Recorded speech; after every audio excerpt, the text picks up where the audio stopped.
The oldest political movement on the African continent is celebrating 100 years in existence. The African National Congress is South Africa's ruling party and enjoys majority support. The ANC as a liberation movement is well documented and celebrated. However, in the last 2 decades, it has since become the governing party of Africa's economic powerhouse. On Business Spotlight, we interrogate the current and future scenarios for the movement. As the saying goes, if you want to go fast, walk alone. If you want to go far, walk together. Such is the story of the African National Congress.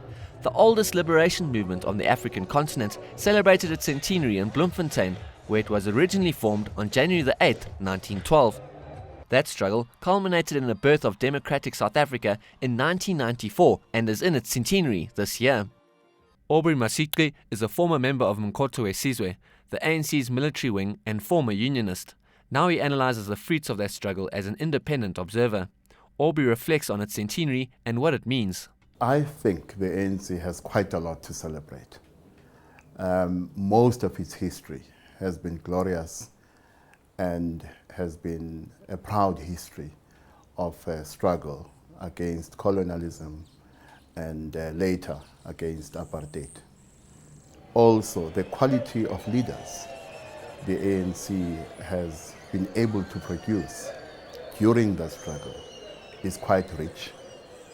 The principles, the values that underpinned the liberation struggle, and therefore the struggle of the ANC itself, are principles and values that have been exemplary for people engaged in struggles against colonialism all over the world and across the continent. The movement was born off the back of a defeat to the last native rebellion against colonial forces, the Bambata Rebellion, during the turn of the 19th century. The ANC has been through a series of testing times through its first centenary. Among them, the 1930 Land Act, its political banning in 1960, and staying relevant during its 30 years of illegal operations, which ended in 1990. The movement has had a lot to endure. There were golden periods, there were periods of decline, there were periods of instability. There were several times when the ANC was at a crossroads.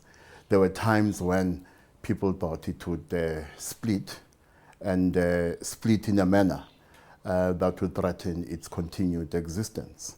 So it's not 100 years that was 100% glorious and proud. Sometimes the ANC went through difficulties because of subjective weaknesses internally, but also because of external objective factors. One of those external factors was the Soweto student uprising in 1976, which took the ANC by surprise and gave them impetus.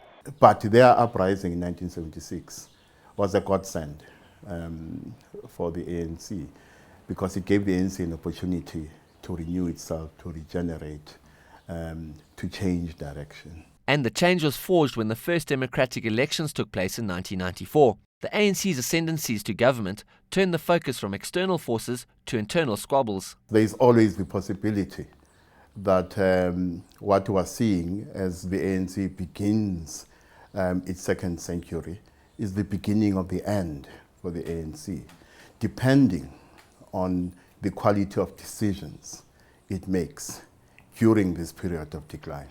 There's an argument that ANC is holding itself hostage to its past, that the liberation movement cannot make the transition to being a leader in a modern government. There are times when the ANC operates like a liberation movement, to the extent that its historical mission remains incomplete. There are times when it will operate as a modern political party because it is forced by law and constitutionally to do so. There are times when it operates like a civic movement or a social movement. There are times when it even operated like an opposition party in the period immediately after the Polokwane conference. This multiple personality aspect of the African National Conference has seen it able to enjoy popular electoral support.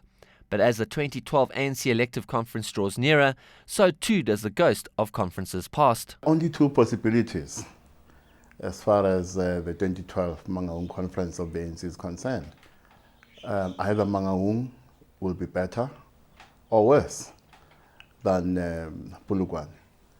It's too early to tell, but there are signs that internal battles for leadership are beginning to build up. The question is whether they're going to take a direction that will make Polokwane look like a schoolyard picnic or not. Some analysts have argued that the ANC is not a leader it once was, that it has become reactionary as opposed to leading the debate.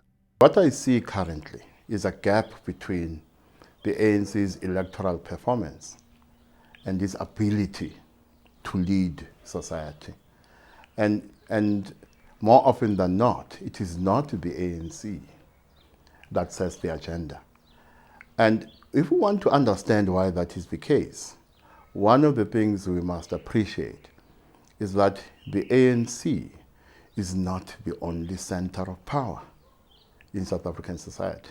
The other aspect of challenge for this growing organization is appealing to the youth, that the movement cannot use history to appeal to a new generation of voters. I think that the greatest challenge facing the ANC at the moment is that of regeneration. And regeneration is a continuous process. The mistake we tend to make is that of thinking that regeneration is only about the future. It's also about the past. When you renew yourself, you must borrow from that which was good in the past, and the ANC must do that. But when you renew yourself, you must create wide spaces for innovation. And that is why I believe young people in the ANC must move to the center, because they are not only the future of the ANC, but they are also the future of this society.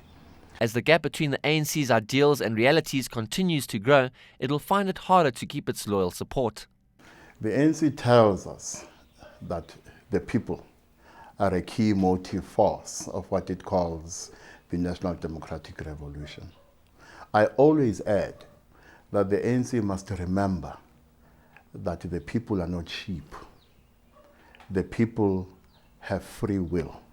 So this key motive force of the National Democratic Revolution has free will, and under certain circumstances may exercise that free will in ways that are detrimental to the ANC.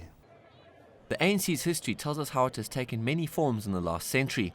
What form will it take for the new century? The new social struggle will tell.